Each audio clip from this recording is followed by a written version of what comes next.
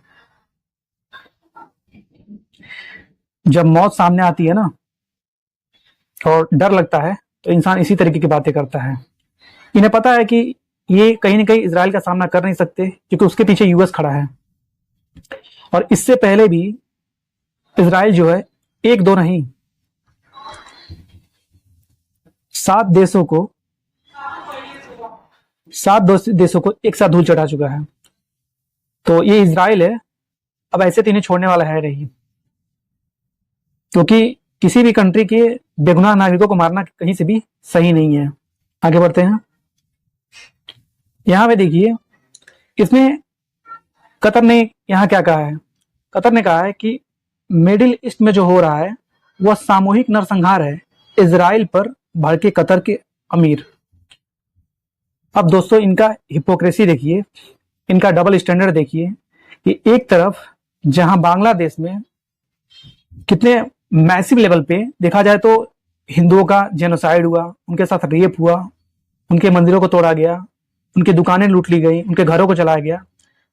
ये जितने भी मुस्लिम कंट्री हैं, सारे के सारे, इन्होंने उस पर एक बार भी कुछ कहा नहीं कहा। लेकिन जब नुपुर शर्मा के स्टेटमेंट को लेकर के बात आई थी, इनको इतना दर्द हुआ था, इतनी तकलीफ हुई थी कि ये बिल्कुल बिलबिला उठे थे। और किस तरीके से इन्होंने भारत पे दबाव डाला था। तो ये है इनका डबल स्टैंडर्ड कि इन्हें एक तरफ तो मिडिल ईस्ट में जो हो रहा है, जो वो उन्हें नरसंहार दिख रहा है, लेकिन बांग्लादेश के मुद्दे पे ये कुछ नहीं बोलेंगे। इसी को दोगलापन कहा जाता है। कतर के अमीर तमीम बिन हामिद अल थानी ने इजराइल को अड़े हाथे लेते हुए कहा कि लेबनानी क्षेत्र में इजराइल की घुसपैठ और उनके हमलों को तुरंत रोका जाना चाहिए। बिना शांति स्थापित की सुरक्षा नहीं दी जा सकती। अब इनका हिपोक्रेसी देखिए, एक तरफ ये शांति की बात कर रहे हैं, लेकिन क्या इस कतर ने या जो भी मुस्लिम कंट्री है, क्या उन लोगों ने एक बार भी क्रिटिसाइज करा इस चीज को लेकर के कि हाँ, जो ईरान ने जो मासूम नागरिक है, जो बेगुनाह नागरिक है इजराइल के, उन पे जो अटैक किया वो उसे नहीं करना चाहिए था या उसने गलत किया? ये नहीं करेंगे, क्योंकि यही इनका दोगलापन है। ये गलत को कभी गलत कह ही नहीं सकते, लेकिन हाँ डिफेंड जरूर करते हैं। क्यों? क्योंकि इनकी कौम है और एक कौम को डिफेंड करेंगे ही करेंगे। सीएनएन वर्ड के मुताबिक Iran will attack Israel again if necessary, supreme leader says in rare speech. अब इस आतंकवादी की बात को आप सुनिए, जो अयतुल्ला खामनेई है, जो ईरान का सुप्रीम लीडर है, ये क्या कह रहा है कि अब ईरान दोबारा अटैक करेगा इजराइल पे अगर उसको लगे कि जरूरी है। अपनी रेयर स्पीच में कह रहा है। पहली बात तो जब से इजराइल ने रिटेलिएट किया है, एक तरफ ये हमास से लड़ रहा है, दूसरी तरफ लेबनान में घुस करके ग्राउंड ऑपरेशन कर रहा है, सीरिया पे भी अटैक कर रहा है, तो यानी कई मोर्चों पे देखा जाए तो इजराइल अपनी लड़ाई लड़ रहा है। और अभी नंबर ईरान का भी आएगा, लेकिन देखिए एक बार अटैक करने के बाद फिर ये कह रहा है कि जहां इसको दोनों के बीच जो लड़ाई चल रही थी इससे पहले लेबनान और इजराइल के बीच, जहां इस खामनेई को, ये बुजुर्ग था, समझदार था, तो इसको कहीं ना कहीं बीच में समझौता करना चाहिए था इस युद्ध को रोकने के लिए, और ये खुद ही खुद इसमें कूद पड़ा। और अब देखिए एक बार अटैक करने के बाद कह रहा है कि अगर जरूरत हो तो दोबारा अटैक करेंगे। चीजें बहुत बदतर होने वाली हैं मिडिल ईस्ट में, और लेबनान की जो हालत हुई थी वही कुछ ईरान की भी होने वाली है। देखिएगा अटैक बहुत बुरी तरीके से होने वाला है, और ये इजराइल है जब तक खत्म नहीं करेगा आतंक को पूरी तरीके से, और जब तक सामने वाले को ये समझा ना दे कि हम क्या चीज है, तब तक ये छोड़ता नहीं है। इधर जागरण के मुताबिक इजराइल का हिजबुल्ला के खुफिया मुख्यालय पर हमला। मैंने आप लोगों से कहा ना, एक साथ इजराइल जो है कई मोर्चे पर लड़ाई लड़ रहा है। इसके खुफिया मुख्यालय पर हमला किया और 46 की मौत हुई। कतर बोला फलस्तीन राष्ट्र के बगैर शांति नहीं। देख रहे हैं दोस्तों दोगलापन कतर का, कि फलस्तीन राष्ट्र के बगैर शांति नहीं। अब आप लोग सोचिए कि जिस कंट्री के लोग आतंकवाद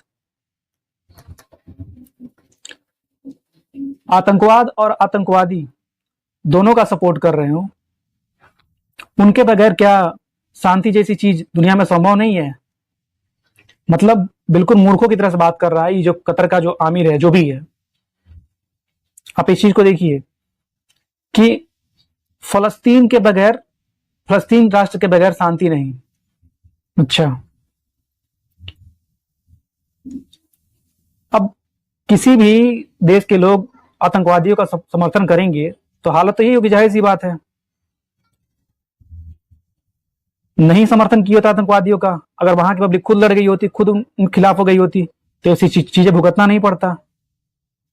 जैसा कि सबने देखा कि किस तरीके से वहां से गाजा से 21 लाख लोगों को विस्थापित होना पड़ा, लेबनान से 10 लाख लोगों को होना पड़ा, आने वाले टाइम में कल को सीरिया से भी होंगे, ईरान से भी होंगे। तो कुल मिला जुला के जो भी युद्ध हो रहा है इसमें नुकसान किसका हो रहा है? आम आदमी का हो रहा है। और इन कट्टरपंथियों की वजह से आम आदमी की जिंदगी जा रही है, वो लोग मर रहे हैं। जैसा कि यहाँ आप देख सकते हैं कि करीब 1 वर्ष से जारी इजराइल हमलों से लेबनान में अभी भी करीब 2000 लोग मारे जा चुके हैं और 12 लाख से ज्यादा का विस्थापन हुआ है। मैं आपको 10 बता था, राजधानी बेरूत में 300 से ज्यादा लोगों को नाइट क्लब में बने शरणार्थी शिविर में रहना पड़ रहा है। विदित हो कि लेबनान में इजरायली सेना ने मंगलवार को जमीनी हमला बोला और इससे पहले उसके हवाई हमले हो रहे हैं। अब उड़ता तीर अपने पिछवाड़े में सब ले रहे हैं, इतने सारे मिडिल ईस्ट जब ले रहे हैं एक एक करके, तो उसका खामियाजा तो भुगतना ही पड़ेगा इन्हें। दोस्तों अभी जानते हैं कि कोई जरूरत नहीं थी, चाहे वो ईरान हो चाहे वो लेबनान हो, इन्हें कोई जरूरत नहीं थी इजराइल से भिड़ने की। लेकिन बताया ना आप लोगों को, इन लोगों के अंदर एक खास तरह की चुल्ल मची है, एक खास तरह का ये कौम है जो गलत को कभी गलत नहीं कह सकता, लेकिन हाँ उसके डिफेंड करने आएगा, उसके समर्थन में लड़ने के लिए आएगा। तो खैर दुनिया में सभी देश भारत की तरफ से इतने सहीचूर नहीं है, वो जानते हैं कि सामने वाले को जवाब कैसे देना, और उन्हीं में से इजराइल एक है। तो खैर इस पे क्या है आपकी राय, जो मिडिल ईस्ट में हो रहा है उसको लेकर के आप क्या सोचते हैं? अपने जवाब आप कमेंट बॉक्स में जरूर दीजिएगा। तो मिलते हैं अगले वीडियो में कुछ नए अपडेट्स के साथ। वीडियो अगर आपको अच्छा लगा हो तो वीडियो को लाइक करें, चैनल को सब्सक्राइब करें। तब तक के लिए थैंक यू।